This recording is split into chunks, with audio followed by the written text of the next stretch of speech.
Hi எல்லோருக்கும் வணக்கம். Bigg Boss season 8 Tamil.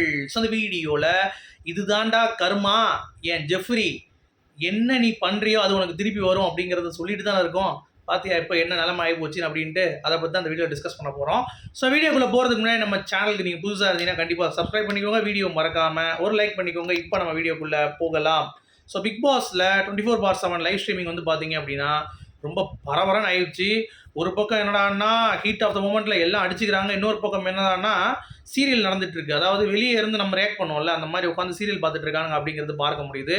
So வேறு லெவலில் அடி வந்து பார்த்திங்கன்னா முத்துவுக்கு சரியான அடி, அப்புறம் அருணுக்கு சரியான அடி, ராணுவுக்கு ஏற்கனவே அடி, அடுத்து நம்ம ஜெஃப்ரிக்கு அடி, இந்த மாதிரி ஒவ்வொருத்தனுக்கும் அடி. விசாலுக்குலாம் எந்திரிக்க கூட முடியல, அந்த மாதிரி வந்து அடித்து படுத்து எல்லாம் வந்து பார்த்தீங்கன்னா கலாய்ச்சிட்டு இருக்காங்க. நம்ம விஜய் சேதுபதி எபிசோடில் வந்து பார்த்திங்கன்னா படுத்துக்கிட்டு நம்ம பாட்டு வந்து ட்ரிப்ஸ் ஏறிட்டு இருக்கோம், ஒருத்தனுக்கு அப்படியே படுத்துகிட்டே பேசிகிட்டு இருப்பான், அந்த லெவலுக்கு விருப்பம் போல தெரியுது அப்படின்ற மாதிரிலாம் வந்து பேசிகிட்டு இருக்காங்க.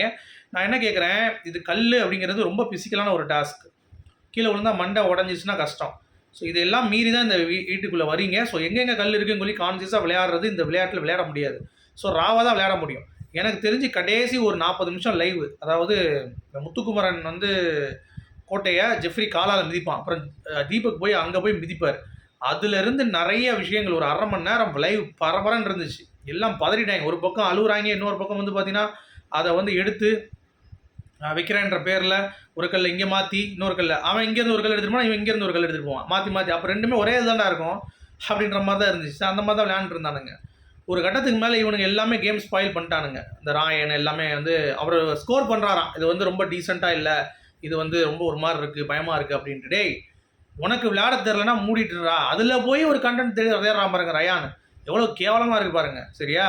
இன்னொன்று இந்த ஜெஃப்ரி எவனையும் அடித்து எல்லாத்தையும் வந்து உடச்சி எவனையும் வந்து உள்ளே விடாமல் இந்த பெண்கள் கிட்ட மட்டும் வந்து பார்த்தீங்கன்னா உரசி இந்த மாதிரி ஒரு கேம் இத்து போன கேம் ஆண்டுருக்கான். ஒரு கேம் ஸ்பிரிட்டே கிடையாது அவனுக்கு. சரியா? ஒருத்தங்க வராங்க அப்படின்னா ஆம்பளைங்க எவன் தான் சரி தூக்கி ஒரே தள்ளிட்டு இருக்கான். அதாவது தீபக்காக இருக்கட்டும், முத்துக்கு இதாக இருக்கட்டும், எல்லாம் பண்ணானா அவனுக்கு ஆண்டை மாப்பு வச்சான் பாருங்க. எங்கேயோ போய் முத்து வந்து எடுத்துகிட்டு இருக்கப்போ திடீர்னு ஏஞ்சி போகிறப்ப கையை அப்படி சுற்றி வச்சுக்கிட்டான், கை பட்டு இப்படி திரும்பிடுச்சு. அவனுக்கும் கை வந்து பார்த்தீங்கன்னா கொஞ்சம் ஒரு மாதிரி ஒரு பிரச்சனை ஆகி போச்சு கை. அதாவது லிகமெண்ட் டியர்னு சொல்ல முடியாது, பட் இருந்தாலும் ஒரு மசில் வந்து கொஞ்சம் டியர் ஆகிருக்கு அப்படிங்கிற மாதிரி ஒரு விஷயம் சொல்கிறாங்க. அது இன்னும் ரிப்போர்ட்ஸ் வரல. ஆக்சுவலாக அவன் போய் இப்போ தான் செக் பண்ணிட்டு வந்திருக்கான். இப்போ பிக் பாஸ் சொல்லி ராணுவ மாதிரி அவன் விளையாட போகிறானா இல்லை கண்டினியூ பண்ணுறானா அப்படிங்கிறது இனிமேல் தான் தெரியும். அது இந்த கேமுக்கு விளையாடலாமா இல்லையாண்டு அது பிக் பாஸ் சொன்ன பிறகு தான் முடிவு பண்ணணும்.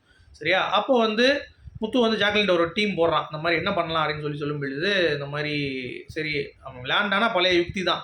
ஜெஃப்ரி விளையாண்டானா நான் போய் ஒருத்தனா பிடிச்சிக்கிறேன், நம்ம 2 கல் எடுத்துகிட்டு வந்து இங்கே சேர்க்கலாம். ஏன்னா இவருக்கு தான் கல் கம்மியாக இருக்குது இப்போ முத்து. அடுத்து வந்து பார்த்தீங்கன்னா அவள் தான் டேஞ்சர் ஜோன். சரியா? ஜாக்லின் 73 இருக்குது, முத்துட்டு 54 நம்ம தான் இருக்குது. அடுத்து அங்கே வந்து பார்த்தீங்கன்னா நம்ம ஜெஃப்ரிட்ட 94 இருக்குது. ஸோ அதை வந்து எடுத்து நம்ம வச்சுக்கலாம் சொல்லி பிளான் போடுறாங்க. பட் ஜெஃப்ரி விலகிட்டான்னா அடுத்து நமக்கு ஈஸி. ஏன்னா அவன் வந்து இப்போ எப்படி அறிவிப்பு வரட்டும், வந்தவன் நம்ம முடிவு பண்ணலாம் அப்படின்ற மாதிரி நம்ம ஜாக்லின் கிட்டே வந்து பேசிகிட்டு இருக்கான். ஓகேவா? இன்னொரு பக்கம் சௌந்தர்யா அந்த டாஸ்க்லாம் முடிஞ்சு அவங்க ரெட் டீம் வெளியேறிட்டாங்க. அவங்களுக்கு தெரியும்ல, விஷால் டீம் வந்து வெளியேறிட்டாங்க. ஏன்னா விஷாலும் எதுவும் பண்ண முடியல, ஏன்னா முதலே அடிச்சு அவுட் ஆகிட்டாங்க. அருணும் விஷாலும் ஆடவே இல்லை. ஓகேவா? சௌந்தர்யா வந்து அவங்களால முடிஞ்ச வரைக்கும் விளாண்டாங்க. 2 ரவுண்டு வந்து பார்த்தீங்கன்னா கொஞ்சம் ரொம்ப கம்மியாக இருந்தது கல். அடுத்த ரவுண்டில் அவங்க கல் எடுத்துகிட்டு போய் அன்ஷிதாட்ட போட்டாங்க, முத்துக்கிட்ட இருந்த கல் எடுத்து. அதுதான் அவங்க ஃபீல் பண்ணுறாங்க விஷால்கிட்ட. நான் ஒழுங்காக அன்ஷிதாட்ட போடாமல் அது ஓகே 3ஆவது ரவுண்டு 4ஆவது ரவுண்டு பசர் அடித்தார்ல, அன்ஷிதாலேருந்து கல் ஒரு 4-5 எடுத்துகிட்டு வந்து இங்கே போட்டிருக்கலாம், நான் தான் தப்பு பண்ணிட்டேன், உங்களால் முடியல அப்படின்னா கூட நானாச்சும் இறங்கி விளாண்டுருக்கணும் அப்படின்ற மாதிரி சௌந்தர்யா தடவை ஃபீல் பண்ணாங்க.